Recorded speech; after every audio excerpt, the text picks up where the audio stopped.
Unscripted. Unshackled. Uncouth. What you're about to hear is for mature ears only. It's Miguel Fuller. I would show anything. I'd show my hee-hee and my hoo-hoo and my ha-ha.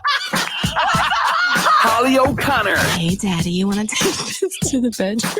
And Scotty the Body. I am officially not only the grill daddy, but I'm a hot grill daddy. Oh, wow. It's the Miguel and Holly Uncensored podcast. Only from Hot 101.5. Tampa Bay's new hit music. Happy Friday if you are listening on a Friday. If you're listening this weekend, happy weekend. Yeah. Here we are. Another podcast, another week that feels like it is the fourth month in 2021, but we're only in the second week of January. Yes. Yeah. It's my birthday month. Holly, I can't believe you had your birthday this month. It does not feel like that happened. That's why I told y'all I can't have a birthday month. Like, everyone's just like, switch your day. all of January. I want to switch my day. I like my day. Yeah, but then we don't get to actually do anything for your day. That's fine. You know what? Sometimes I'm just kind of a quiet person. I keep to myself. I know, but then we have the opposite side of it. Like Miguel gets the whole month. Yeah. He celebrates hard, and then it's like, It's But I fine. really Send it- don't, though. I don't celebrate like I used to. like you used to. When was the last big celebration? Like a year ago? No, it 2 was, years ago?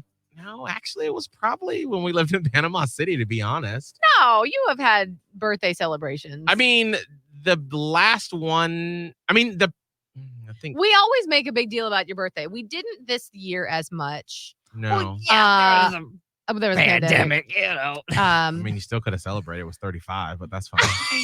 I didn't have it. I just didn't have it. I mean, I barely got a text from y'all on my birthday this year, so it's like, what? I'm sorry. I didn't just send you a happy birthday text. We had an actual conversation. Towards the end of the day. I thought about you, Holly. Thank you. I did. Oh, I appreciate don't. you. No, see, no. There is. I I thought do about not you. send early happy birthday text because I feel like you are either busy doing something for your birthday or you're fielding all of the happy birthday phone calls from like family and friends and stuff. And so that's why I wait until the end of the day to send birthday texts. Actually, be like, "Hey, how was your day?" Nobody calling my ass on my birthday. Your brother didn't call you. Your dad? My dad called me weirdly at 12:40 a.m. I had already fallen asleep. Oh wow. And Oh, I that's had late. to check my phone to make sure that that it wasn't just a dream that he called. Wow. And by the way, if you don't know, Holly's birthday is January 1. Yeah. We didn't establish that, but Right. Sorry. you are a New Year's baby. I am. And so, Tim called me. My dad called. It was like 12:40. I think he had fallen asleep and then woke up and remembered he probably should call. So I don't have any idea what we talked about. Oh, wow. None. Don't remember. And then my brother, I think, tried to call. I missed it, and I tried to call him, and he missed it. So Phone It was tag. over after it that. was fine. It's it was fine over. after that. But that's about it. And I did get some texts, but not as many as like in years past. I just, again, with birthdays this year, I think that people are just like, it's your birthday. Yeah, Glad you were born. get it. Dealing with a pandemic. So I was like, that's fine. I always have like a weird day on my birthday, but it ended up like overall it was better than last year, so it was good. It's good for me. I think the thought, like as you get older, the thought of birthdays are more exciting than the actual day. Yeah. Because I think about 2 years ago, and poor Abe, my fiance, like he feels more guilty about this, and I've never made him feel bad about it. But it was 2 years ago on my birthday, when he had to fly out the day before for one of his best friend's wedding in Buffalo. Oh. And he felt awful about it. And I was like, girl, it's fine. Like, I'm not 12. Like, you don't need to be here on the actual day. It's fine. And he was like, I'm so sorry. I'm so sorry. And so now I feel like every birthday, he's like, what can I do to make up for it? But because of that day, I've started this tradition where I spend it by myself. And after the show, if it's during the weekday, I get a pedicure, I get a haircut, I get a massage, and it's all about making me feel good. Which is great. And then I get to like sort of just reflect on the year and like what's happened. And then like if my friends and I get together that weekend or whatever, that's cool. But that's been a sort of tradition I started when he was gone that one time. And I actually like it. I would like that too. It's nice to be able to just like do your own thing that day and like not feel pressured and like planning something Yeah. and making sure that everybody's there and the reservations are made. But did you forget that one friend who only comes to stuff like every now and then because you don't want them to feel left out? Like, It's a mess. I'm tired. I know. I'm tired. And it's like, you're right, like, I'm 39. Who Right. cares? Right. Literally, like, if I was one of those anonymous internet trolls, I'd be like, who cares Right. about my own birthday? Because Who it's cares? fine. I mean, maybe we'll do something for the big, what, we 40? How does that feel, Holly, to say you're going to be 40 next year? Weird. I mean, what else can you say? It feels weird. Right. And I feel also like the 30s went by so fast. Oh my Oh, wow. gosh. I don't even like, and it's weird. Like when you hear about people that are 40, you're like, that is a grown ass adult. Right. And then I look at my own life and I'm like, I've been wearing the same pants to work all week. I'm not sure what, like, this is the perfect example. I'm going to relate it to pop culture. Are you ready? Okay. During last week's playoff game, Tom Brady was doing something phenomenal like he does. And they had a side-by-side of Tom Brady and this other football player from like the 70s. Because Tom Brady was like making history, like doing some kind of record. I don't remember what it was. Mm-hmm. But they had a TV like announcer and they're talking about Tom Brady and this other guy who I don't remember his name, but he was like a very famous football player in the 70s. And they were the oldest guys in the league to have done whatever it is, come this far in the playoffs and then score like you know how football players always have or football announcers always have these random stats they pull out of nowhere. Well, back in 1985, Tom Brady scored his first touchdown as a Pee-wee football player. Right. It's like super weird, but they had the side by side and it was like Tom Brady and they were like both having made history for being the oldest player to do XYZ. Right. And they had a photo, a side by side. Tom Brady at 43 and this football player from the 70s at 43. And they're like, these two are the guys that we're talking about. And I know you saw this picture. And if you didn't, please Google it. This man in the 70s at age 43 looked like he had been rode hard and put away wet. Hey. Wow. This man, I'm sorry. I'm sure he was a fantastic football player, but this man looked like he had been through 2 wars, had smoked a pack a day since he was 12. Right. Like had gone through deaths and divorces and had like been put through the ringer and was out here like looking like he was like, I'm still on the damn field. Like, or as my grandma used to say, he looked like a whodunit. Yes. He literally looked like when I was a kid, all adults look like that to me because they just look old. Mm-hmm. In stark contrast. Oh, wow. Tom Brady is 43 years old, looking like a slightly older Scott Tavlin.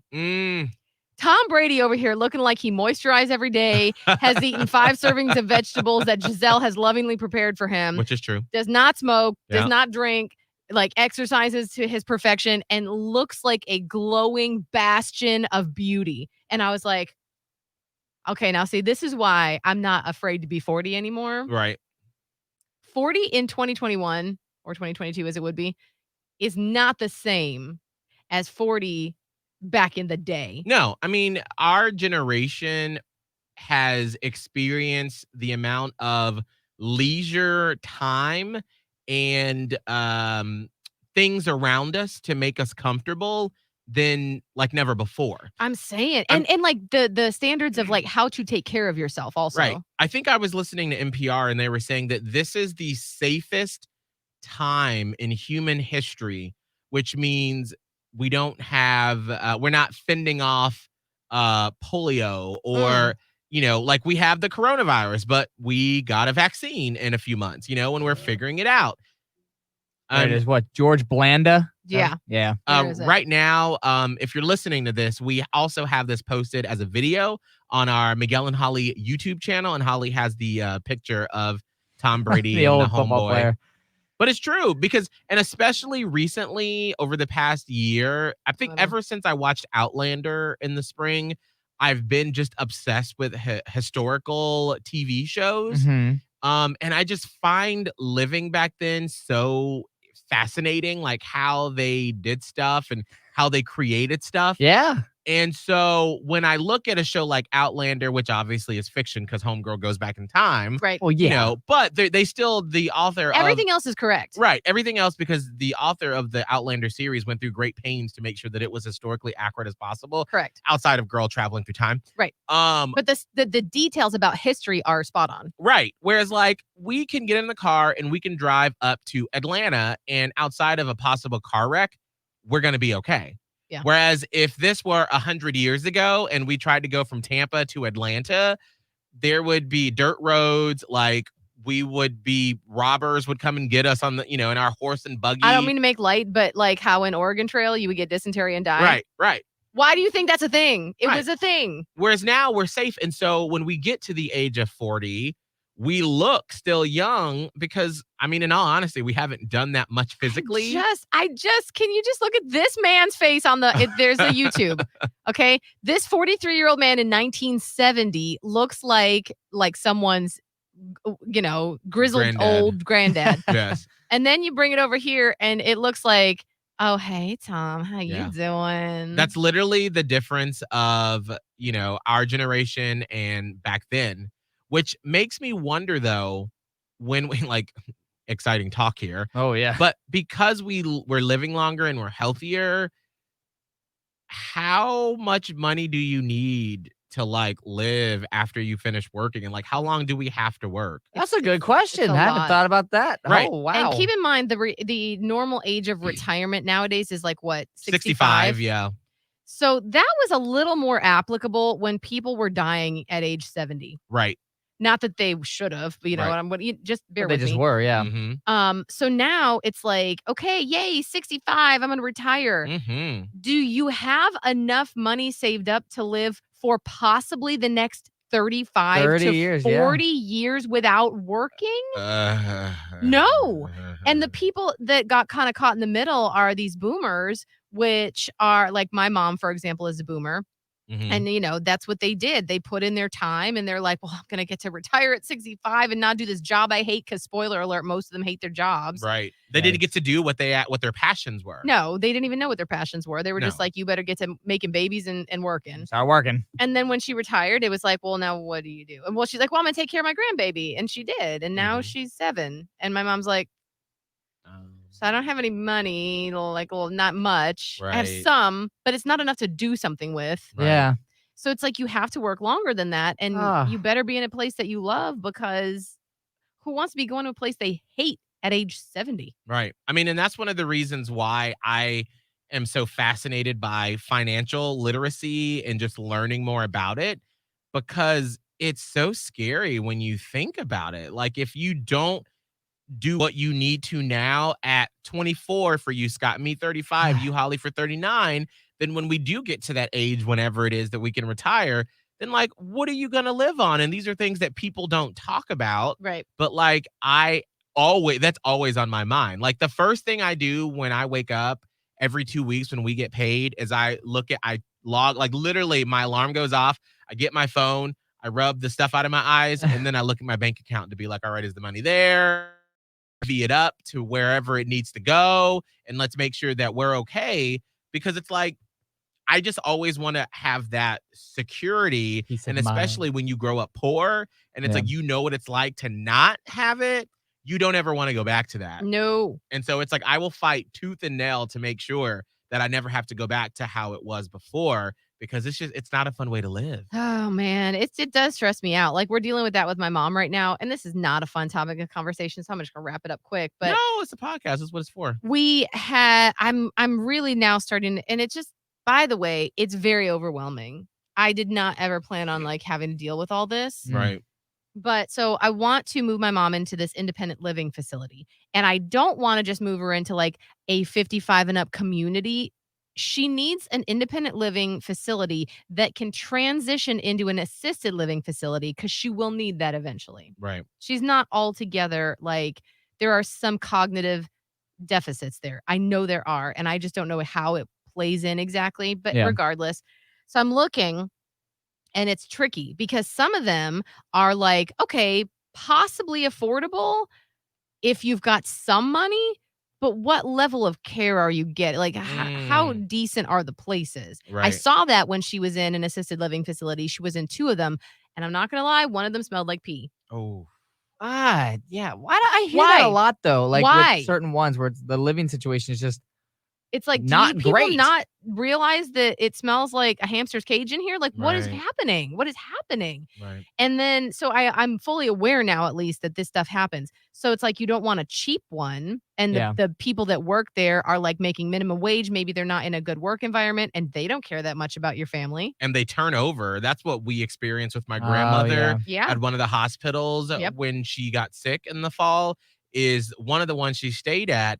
The hospital staff or the facility staff turned over so much that they didn't give a fuck. They didn't care about anybody that was there. They're They were just just there to get their little paycheck and then they were done. checking things off of a list. That's it. There was no care or comfort when it came to dealing with Right. the patients. Now, flip that, because I happened to find it was actually, they sent a flyer out, which of course they have money to send flyers out. My mom got this flyer of this place they have several different locations.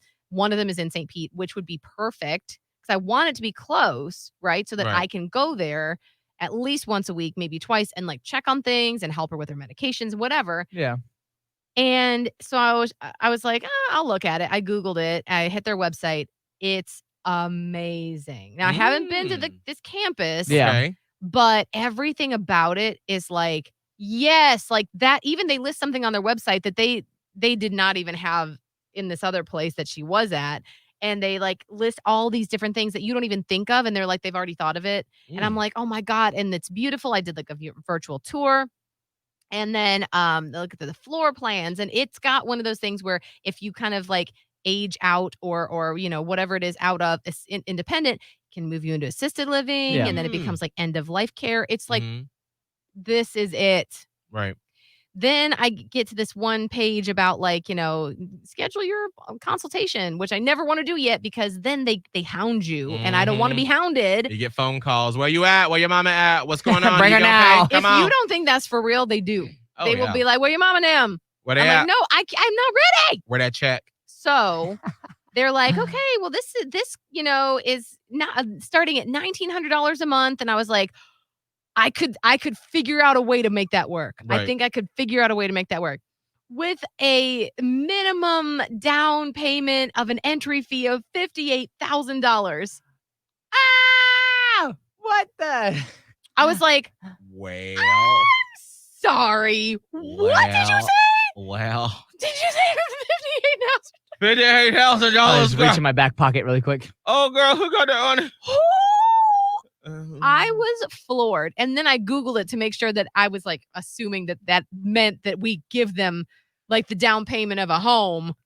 And Yeah. I Googled it. And apparently, yeah, a lot of the really nice places require an entry fee, some of them up to $1 million. And they said on average, it could be about $300,000. So when this place said a low fee of $58,000, they meant a Wow. low fee because some of the fees are exorbitant. And I was just like, I just started to feel hopeless a little bit because I was Right. like, I want the best place, but you Right. better have some Better have a damn lot of money money to put in the to best. go into the best place. So anyway, that's just my little rant about. No, but that's a perfect example of something that we at our age need to think about because your mom is how old? 70? She's going to be 73 this year. 73. And how old was she when she came down here to when she retired? 65. 65, and then she had 3 years ago, her brain surgery. Yeah, 3 years ago. So like you're supposed to basically have money for when you retire to just like live it up and do whatever it is you want to do in retirement.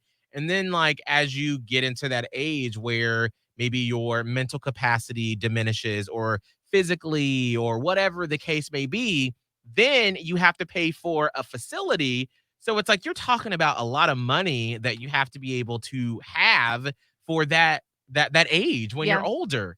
It's fucking scary. Yeah. And then this is what freaks me out and why I have this conversation with Abe every now and then is because he doesn't want kids. And I've sort of been like on the fence about it. And when I was younger, I wanted kids, but it was always like, when I'm 30, Whoops. bitch, there ain't nowhere I was going to have a kid at 30. And so I'm like, well, maybe. But then the conversation I keep having with him is we are working so hard at his painting company, at my job, hopefully some stuff in the future for us on the show. We'll be able to make more money and then some stuff on the side I want to do. Then we want to flip houses and get rental properties one day, for us to do. So then like we get all this money and then what? And like, what if both of us are, because I always think worst case scenario, are in some sort of accident or something and we need someone to make decisions for us? Who is that going to be if we don't have kids? Who going to be there for us? Yeah. So- And I'm not saying this to be like any type of way, but my neighbors are elderly. And they were snowbirds, so the house was like empty for a while, but then they finally fully moved down here. They do not have kids, neither one of them. They were married, I think, later in life. Like they got married when they were in their 50s. Oh, but wow. neither one had kids from any previous marriages or anything, and they never had kids together. And it's that about the who makes the decisions, Right. but it's also like a loneliness factor and a what is the legacy here? Right. And I don't mean to make like obviously you could like write a book and it become like the next great American novel and that's your legacy. Yeah. But then it goes also back to the loneliness factor. And I know they're lonely. Like when he was driving Maya to school before COVID hit, I always felt bad because I'm like, oh, I gotta get Mr. John up at like, 7 a.m. Right. He loved it. Yeah. He was like, if there's anything else I can do, let me know. I love talking to Maya. Like it gave him so much joy. Right. And that the drives to school kind of gave him a little purpose because he doesn't have kids or grandkids Right. that kind of keep you invested in all the new seasons Right. of life. Like so for Christmases, they put their candles out and it's kind of like every other day for them. Right. Because at this age now, they're both in their late 70s. Yeah. Like not a lot of people are coming, like their friends aren't like flying over to come visit. Right. They're them, the two Right. of them. And so no family's coming over and Christmas is just Christmas and whatever else holiday is just whatever else holiday. Whereas I feel like sometimes what the one of the benefits of kids is like you kind of get older and jaded as an adult, but then like if you have kids, you're like, oh, I'm invested in this again and I'm excited about this again. And then you probably get past that age for a while and then maybe you have grandkids and then you get It's- invested in it again and it Right. gives you something new to look forward to. It's like the seasons keep turning over and they don't just it's not all just one Continuous. linear thing. And I'm not saying that as a scary tactic. I see it in my next door neighbor and Yeah. I think about that a lot because it's hard. Oh, Kids absolutely. are hard. Well, and I also wonder too if it's a generational thing, So like if they're all right, hold on, let me get my calculator out. So let's say this 2021, you said how they were how old? Like late 70s? Yeah, I think he's 76. 76. So let's say he was born in 1945. Okay. And let's say, did he go to college, Sure. Sure, He was an airline pilot. Airline pilot. so Okay. probably. Okay. All right. So I'm just going to say 25. So in 1920, or he was 25 years old in 1970, if we're just guessing. Okay. Mhm. Now, I think about when I made my core group of friends, my college friends, Mhm. we've kept in touch through the years. And then I think, especially after all of us started making a little bit more money about 5 or 6 years ago, is when we started taking vacations together every summer to sort of stay connected. Mhm. Yeah. And so we keep up with a weekly Zoom call. We text, we have a little text group. Several of them come see me here in Tampa, in Florida. I go up to Atlanta and see them. So we keep in contact, and we've always said that, when we're older, we're all gonna, buy houses or apartments or condos in like one little area so we can all be together when we retire. Yeah. So I wonder if, and at least for me as a gay man, that's something I've always thought about. I was thinking that's a gay straight differential because maybe a lot of their friends have kids. Right.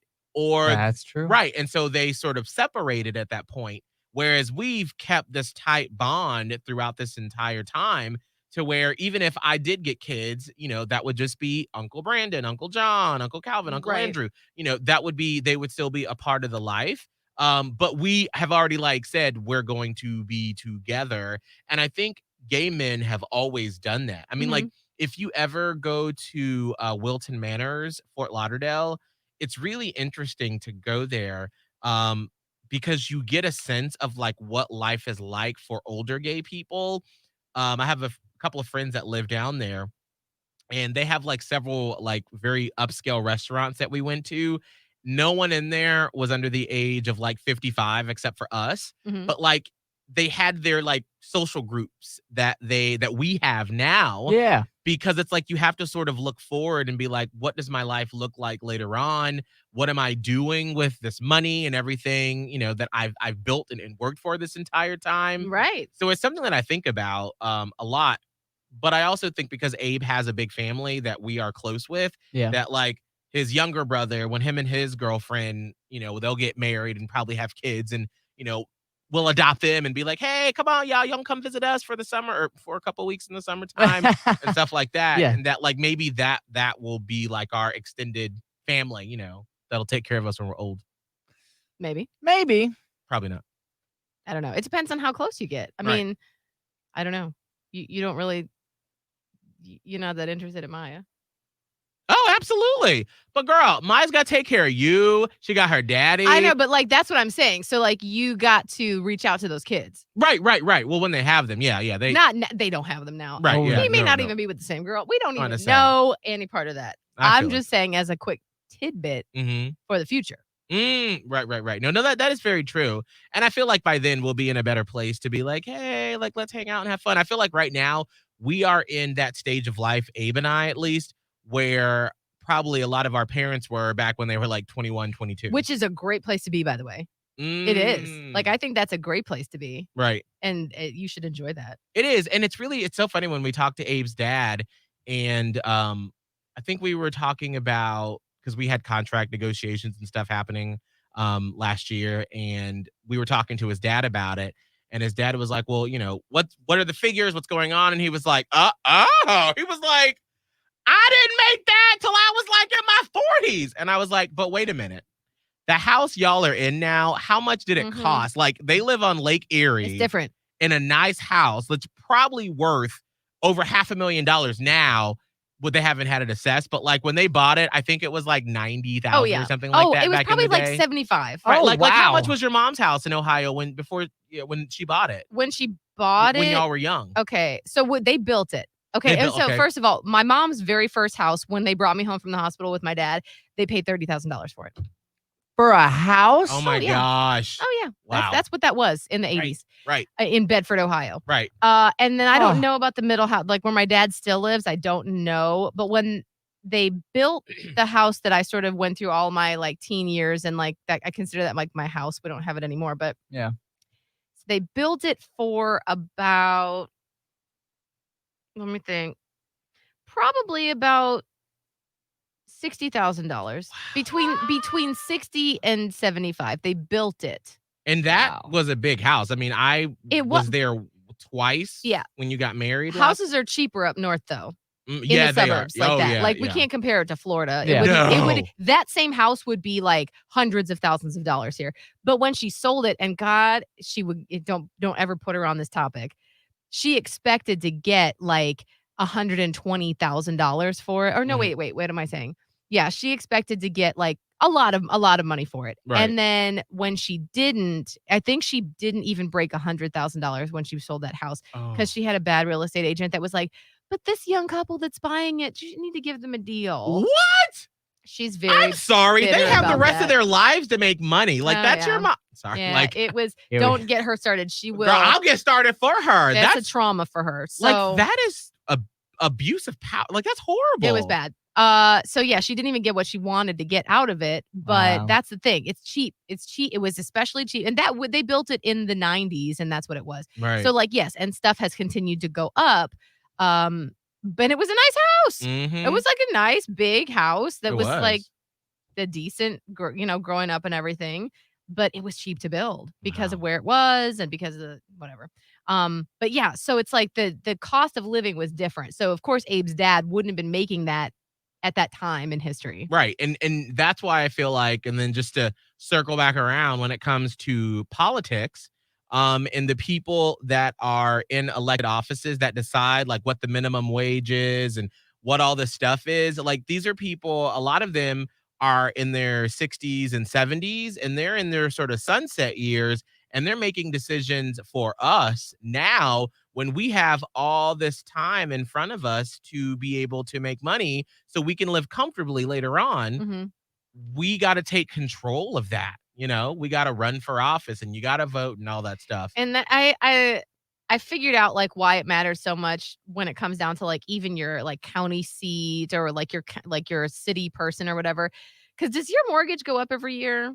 Yes. Why? Like, why Taxes. does it go up every year? What's going on with that? And like the taxes went up again. And then it's like of course, my escrow accounts, there wasn't enough to cover it. So it's like, well, you can either pay like $500 now, or you can pay like about 75 more on your mortgage every month. And I'm like, I don't have the 500 right now. Right. So here we go with a higher mortgage. And then I forgot, like I'm in this, I feel sort of paralyzed by this decision right now because I forgot to tell my home insurance company that I got solar panels a couple years back. So I was doing a survey for them and I'm like, oh yeah, I did get solar panels. Do y'all know about that? And they were like, oh no, we don't. But in order to cover them, your policy is probably going to go up. And I was like, but oh no. So I just stopped replying to that email because I'm a child. Like, I don't want to deal with that mess. Almost 40, didn't just gonna stop replying to your email. So that, and then also with my flood insurance, I don't understand any of this mess. I just basically do what the people that are doing it tell me to do. Right. So I've been trying to work on this, getting a home equity loan because someone was like, you have so much equity built up in your home. First of all, it's not as high as I thought it was going to be by quite a lot. So then I was like, it's fine. I'll still push forward. Then they got back to me again and they're like, oh, it can't be that high. So it's going to have to be even lower because you don't have the proper amount of flood insurance. But if you want to go ahead and bump that up to the maximum amount of $250,000 for flood insurance, then we can give you what you thought you needed. And I was just like, can you give me a minute? And I stopped replying to that email. Like, I don't know what to do because I don't want my property insurance to go up. Right. I really don't want my flood insurance to go up for all this other stupid shit. I don't even know. And so I haven't talked to anybody about that. So I'm sorry I just spilled all that out. But I'm paralyzed by not knowing what to do about that shit because I can't afford it. And that is why I feel like sometimes our generation is handicapped when it comes to some of this stuff. I mean, I literally have a woman at our CrossFit gym, Tammy. She's my workout partner all the time, and she's in her 50s, I believe. Love her to death, but her and I've had like some really in-depth conversations. She's helped me make big decisions, like when I was trying to buy Chateau Oprah, and I was like, how do you house buy? Like, I don't even understand. She came over, like sat me down and explained the process to me and everything. And then when I had to decide on all that stuff, she walked me through all of that because I just had no clue, because people don't talk about it because they're like, oh my God, this is so boring. But it's like, if you don't talk about it, then you don't know how to do it. Yeah, and I don't. And it's very confusing. And I know about myself. I do know that I make sometimes bad money decisions because either I feel like I should know, so I just do it, or this is what everyone's doing, so I should just do it. Like, right. I know that I don't always make the best decisions because I don't know, and I don't even know who to ask and what the questions are. Now, Scott, you grew up where your mom worked in the financial industry, right? Oh, she worked in banking, yeah. In banking. So, like, did they have conversations with you about stuff like this? Kind of, yeah. But at the same time, like, even the conversation now, it's so hard to grapple without actual, like, going through it. Because my dad has his own real estate and property management business. And so I try to ask him questions all the time on, like, that whole process of what insurances mean and how to buy a house and what does this lingo mean. But when he explains it, like I literally try like every time I see him, and it's like I just can't get the concept. And I think it's because I don't have hands-on actually looking down and like living through the process. So for me, like this whole conversation, I'm like, what the F? Like I have no idea like very little do I know what any of it means. And I'm starting to finally get a little grapple of like, because I asked my dad, I was like, how do I buy a house? Like I'm not in a place where I could do it right now, but I would like to very soon, like start making that process because I don't want to just keep renting. Like, I would like to not do that process for much longer if I can.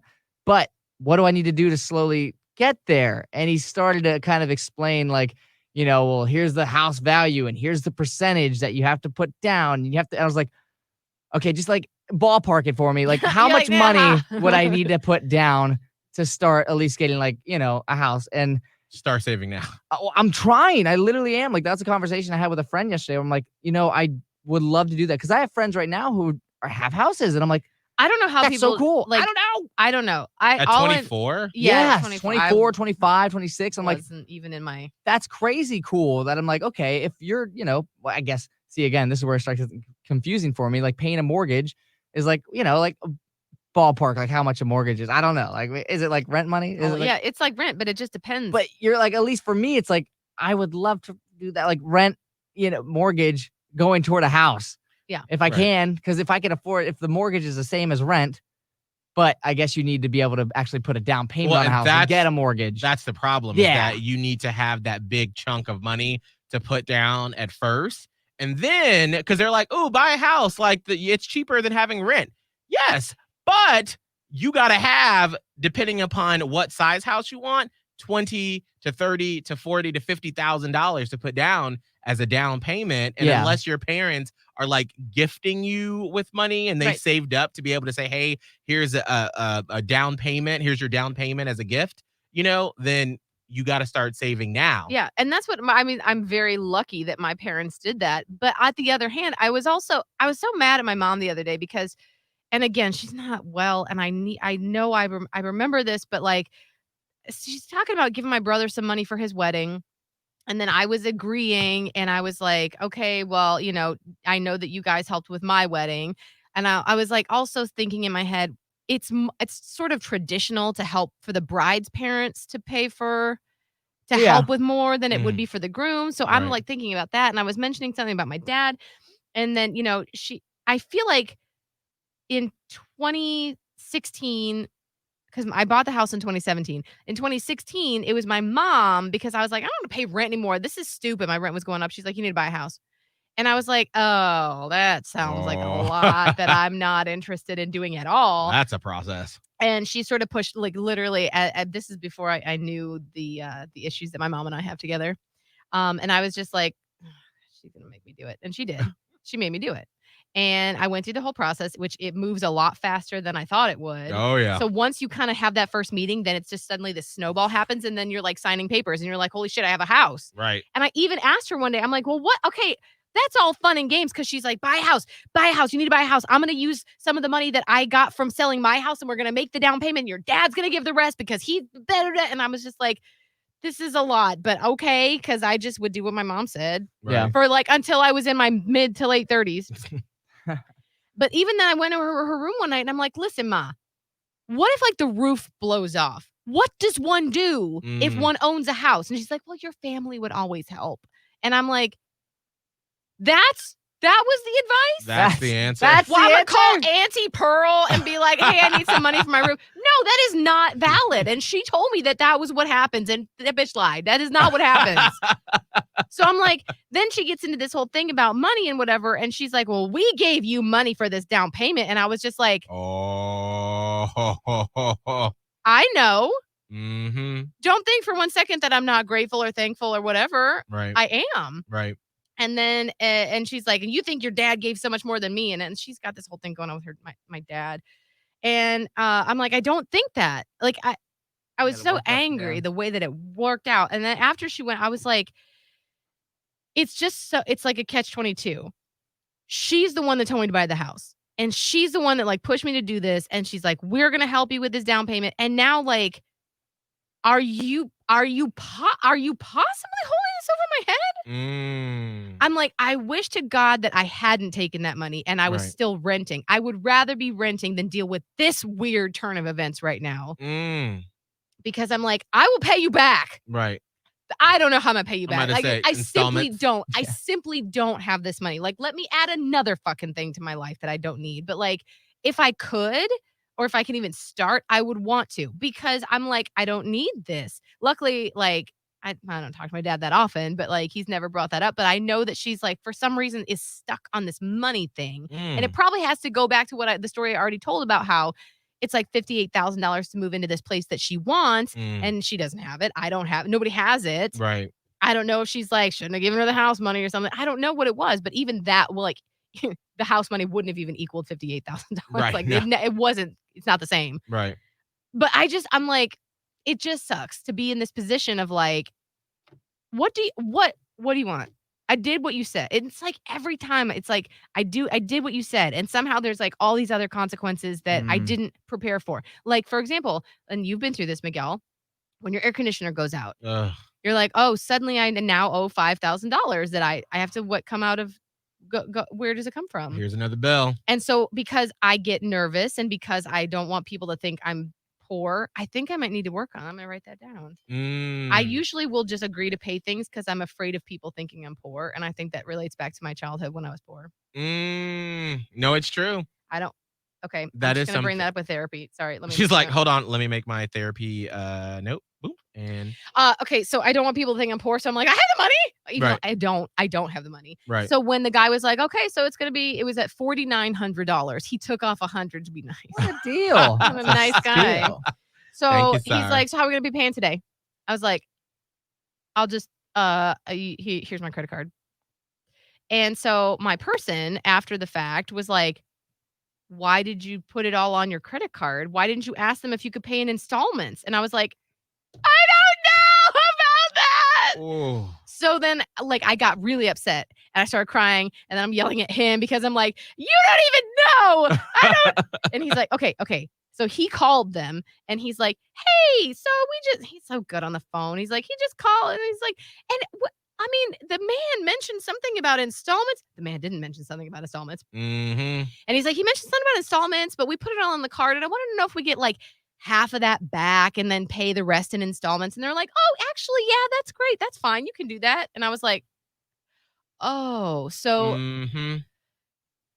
luckily, instead of having 5,000 on my credit card, which would continue to rack up interest. yes, and it would have ended up being like 10,000. Yes. Yeah. So they took half of it off. So now I only have 2,500 on my credit card, which seems more manageable. Absolutely. Yeah. And then and it's interest free. So without interest, every month, then $200 goes on that credit card for the next year plus or whatever, however long. And I'm like, wow. See, I don't have those skills. I didn't even know that was a thing you could do. And I'm just like, yep, gonna just have to pay 5,000 on this credit card. Whereas a little bit of talking and working and not being embarrassed to ask for things, I've found out that it's not going to be quite as crushing because I can do it a little at a time. And it's just like, these are the things that I don't get. I think I learned that a few years ago in working when I used to be afraid to ask when I didn't understand something. And that came from, being in special ed in elementary school and middle school and high school and having to take remedial classes in college where I was like, I don't want to be looked at as stupid. And so I'm just going to assume that I know everything. And then I think I got to a point where I was like, well, that's stupid by pretending like you know. So I'm just going to ask. And so now and then too, after being in this job and working in radio and talking to so many different types of people and realizing that most people are in the same boat and don't have money. We all po. We all are just trying to get by. And like you have your few people that are like, I'm good. I got a nice cushion. I can afford stuff. But most people are just trying to figure it out. And so especially when it comes to services like, air conditioner, like the first time that I reached out when my air conditioner died and I was like, so what are the different options you all have for payments? And they were like, well, we have this and we have this. And then we have these three different air conditioners and the three different ways that you can pay it off. And it's like, I now don't care because usually the other person on the phone or the other person working is in the same boat. Because I remember like back in the day when I used to go to like the nice malls in Atlanta and you'd like walk into the Gucci store and then you'd be like, oh my God, they're probably judging me because I don't have any money. And then when I worked in a high-end sunglass store and I couldn't even afford the sunglasses that were in the store, I wasn't judging anybody. I was like, how you get money to pay for $200 sunglasses? Tell me, because I need to do that job. And so then I realized that most people are in the same boat. Most people Yeah. are feeling it the same way. And so if God. you ask, most people are going to help. Yeah, I just like had this epiphany because I don't want to ever be. I don't know. I think it comes from not wanting people to think that I'm poor and I Oh, yeah. can't afford it. Oh, I feel that, girl. When I was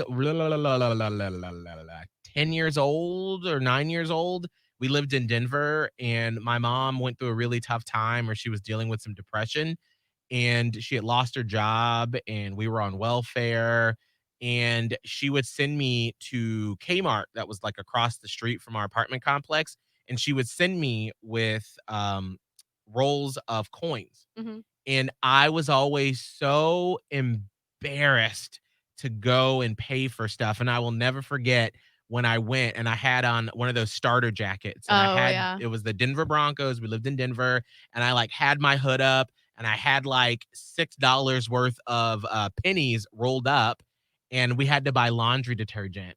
And the lady could tell that I was very sheepish when I put the laundry detergent up on the little conveyor belt and I had my little coins and she was like, "Oh baby, if you didn't bring these coins, we wouldn't have any. So thank you so much for bringing them." And I was like, "Thank you."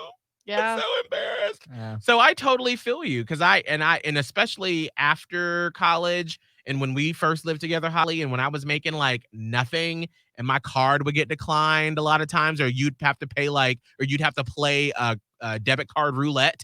Is Oh, it gonna decline or not? I don't know. we'll see. Let's just on a hope and a prayer. Let's hope that it goes through. I'm gonna hit credit instead of debit and hope that There's they like don't. a lag. Exactly. Girl, that Thursdays before payday, that was my thing. There was this one gas station I would go to because they wouldn't charge your debit card. Like a lot of them, when you do debit, they'll charge it for 90 and then wait until you get to your final amount. And then they'll take that a final amount, but they'll put a hold for like 90. But there was one gas station that only did $1. Mhm. And I would go there a day or two before payday. That was my little thing where I'd be like, Cheat the credit, system. got it. Got a full tank of gas, and I only got $2 in my checking account, but I got my gas, girl. Yeah. So it's like you learn all these tips, and then as you get older and you start making more, you still deal with the trauma of having your credit card declined or being at dinner with friends and thinking you have money, and then they're like, "Sir, your card's been declined." And then you're like, "Well, Yeah. let me call my bank. Yeah. I know I Yeah. just checked. Let me see." And then thankfully somebody be like, "Oh, I got you. No problem. Just pay me back." And you're like, "I'll pay you back in 2 weeks when I get paid. I ain't got Just no money, goes girl." by. I had that experience. I had that because I think it was around the time when my parents got divorced and my mom had my brother and she may or may not have discovered the cancer at that point or not, but like we qualified for like the free lunch program at school. Mm-hmm. And why did they do it this way? But like you had to fill out a green paper. And so my mom filled it out and sent it to school with me in the folder. And I remember we were in a young enough grade that it was one of those things where you had to pass papers to the front. Right. So if everybody was, the teacher was like, "Go ahead and pass any papers that you have from your parents," or whatever, like whatever it was, we had to pass it to the front. And I had this paper, and I was like, "Excuse me," I'm like, if I pass this paper, everybody knows, like it's green, and I didn't. I Oh, just you did. didn't. I didn't pass it. I put it back in the folder, and I was like, "I don't have any papers." I couldn't do it. I couldn't do it because I was so self-conscious as it was in that time frame that I was like, I don't need something else. I was even self-conscious of like getting good grades, by the way. Everyone was all the kids that got poor grades would always be like, "Oh, well, all the smart kids get their grades called out." I hated that. I was a smart kid, but I was like, why are they singling me out? Because then everyone's gonna make fun of me for like knowing and being the teacher's Being pet smart, and yeah. being smart. They shouldn't. So anyway, I didn't send the green paper. And then I went home and my mom was like, "What is this? We need those lunches." And I was like, "I couldn't do it." And she was like, "Oh." I don't know what she ever did. I don't know what happened after that because in my kid world, it just ceased to exist. Right. She probably called the school And and was was like, "We need them free lunches." she's like, "I will bring the damn paper," because my Yeah. child could not turn it in. But yeah, I couldn't do it. So I think it's like, it probably ties to that where I'm just like, I can cover it. Right. I can't. Why do I do that? But I think what's helped me too is just being on the air. And I remember when I was in college radio and I had my college morning show and we were talking about math. And I was like, and at this point, I'd finally gotten over my sort of not phobia, but my embarrassment that I felt like I was stupid. I wasn't smart. And once I finally got to my 4-year school and I saw that a lot of the kids that had went to my high school, that when I got to my 4-year school after getting my associate's degree, they were still technically like a sophomore or a freshman. And I was like, because at my 2-year school, they were like, when you go to this university, you will not embarrass us. You will know how to write a paper. You will know how to format it. You will know how to take tests. You are going to excel as a South Georgia College graduate when you get to your 4-year school. Mhm. So when I showed up as a junior in class and I was like front row, like got my notes and got my paper, and I was like, yes, teacher, I'm ready, professor. And then all of my high school friends that had been there for 2 years were like, they didn't show up the first week of school or whatever. Aye. But then I was like, oh, okay, like I'm not dumb. And I started to get more confidence. And then I think on my morning show, I mentioned once that like I can barely like, don't ask me to subtract in my head. Like, and don't even think about multiplication. Like, can't do it, barely pass college algebra. And I admitted that. And I remember someone in the campus like canteen store where you could buy like chips and stuff Yeah. like that. Oh. They had it on in there and they were like, thank you for saying that. Like, I've always been so embarrassed to admit that I don't do math, but now I feel like I'm not alone. Thank you for saying that. And that to me in my mind was like a boof. Mm. Like all of the things that I get scared about, I get nervous about, am embarrassed about, I'm not the only person that feels that way. And so why not just share myself and all of my inequalities, because I'm zero from perfect. I'm not perfect at all. And I have all these things that make me imperfect, but so many other people deal with that too. And by talking about it, making sure that you don't feel alone. Yeah. To me, that's been one of the greatest things I've taken from doing this job for the past, 15, 12 years. It took me a long time to get there because I have realized this through therapy too. Like in my head, I equated being perfect with being loved. yeah. Mm-hmm. So if I wasn't perfect, then Who gonna love you? love, like whatever, like Right. what value do I have Right. if I'm not serving someone or being perfect? Mm, And so I think that's why it took me so long, right. you know? Anyway, thoughts. Scott? No, I mean, it's interesting because no, because I had the same thing. I think about this now that I do trivia because I've always felt, because actually growing up, I loved math. That was one thing I really enjoyed. I was good at it and I could figure out problems. And the one thing I think I wish I would have taken a little more seriously was like reading and writing. Mm. And so if we're looking at the list of subjects, and the one that I'm probably a little bit more behind on is the one that now is my profession, which is reading and writing. Mm, And now it's just like, at least I'm able to add a little funny twist to it. But one of the biggest things I get self-conscious about during trivia is reading out loud with words that I just mispronounce. Yeah. And like now I have a whole joke whenever I do trivia where it's like, y'all, I always like to let everyone know, like, I am going to mess something up today. mm. No doubt. And I'm still self-conscious about it, but it's like, I have to constantly remind myself as whenever I trip up on a word, because literally every time somebody will be like, they'll just yell out the word like I'm just like the dumbass in the room. And I'm like, I kind of laugh about it. It gives me like a 5-second little like, gosh, damn it. Mm. And then I remind myself, I'm like, wait, literally anybody else I was getting up here and reading it would have the same exact fear and thought. But it's always been that way for me. You know, I used to love reading in class because I could just be goofy and funny with it and I could just be my character. But at the same time, it's one of those things where, you know, I do feel like I'm a little bit more behind on the writing and the reading subject. And it is something that, you know, even to this day, I want to work on more so I don't have those moments. Right. But, you know, the hard thing with this is you don't really know what you don't know how to read until you're reading it out loud and they're like, oh, blah, blah, blah. I Yeah. didn't say Right. that one. I didn't know that word. Yeah. Well, That's one of those. But that's when you learn that you have your strengths and weaknesses. And I Yeah. think, Yeah. you know, working with Holly for this long, like I know exactly what I'm good at. I know exactly what Holly's good at and where we fill each other's holes. Hey, somebody has to fill your hole and you could fill somebody else's hole. Absolutely. Holly fills my hole and I fill her hole. You know, but like I know that, you know, I can sit here and I can be like, hey, we're going to do this topic. We're going to create it this way. Here's the social media post. Holly, can you write it out for me? Because I can tell you the idea. Yeah. And she is good at making it concise and looks good. And then I can do the rest of the stuff. And so that's how we fill each other's holes. And gaps. Fill in the gaps. gaps. Maybe it's better than holes. Sometimes you got to fill in the hole. Holly, you don't want me to fill your hole? You know, I fill my gap. Oh, I'll fill your gap, I bet girl. you will. All right. right. We need to be done. It's Friday. Okay. All right, Scott, what's all of your social media? At Scott Tavlin on Instagram. SCOTTTAVLIN. Holly. Radio Holly on Instagram, TikTok, and Twitter. Thank you, Platypus Posse, for listening. And you can find me at Miguel Fuller on Insta, Snapchat, TikTok, all the great things. And then don't forget, you can see in our little video on YouTube, on the Miguel and Holly YouTube, a little platypus. You remember who sent that to us? No. No, that's fine. See, a little platypus posse. You can also listen to Miguel and Holly Uncensored on Apple Podcasts. Make sure to leave us a review and rate us, please. You can listen on the Hot 1015 app, now on the Miguel and Holly YouTube as well. And if you want a Miguel and Holly sticker, just shoot me an email with your address, Miguel@hot1015tampabay.com. We will see you next week. Bye, girl. Catch up with the previous episodes of the Miguel and Holly Uncensored podcast from Hot 101.5. Just hit up the Hot 101.5 app, Spotify, and Apple Podcasts. Search Miguel and Holly Uncensored.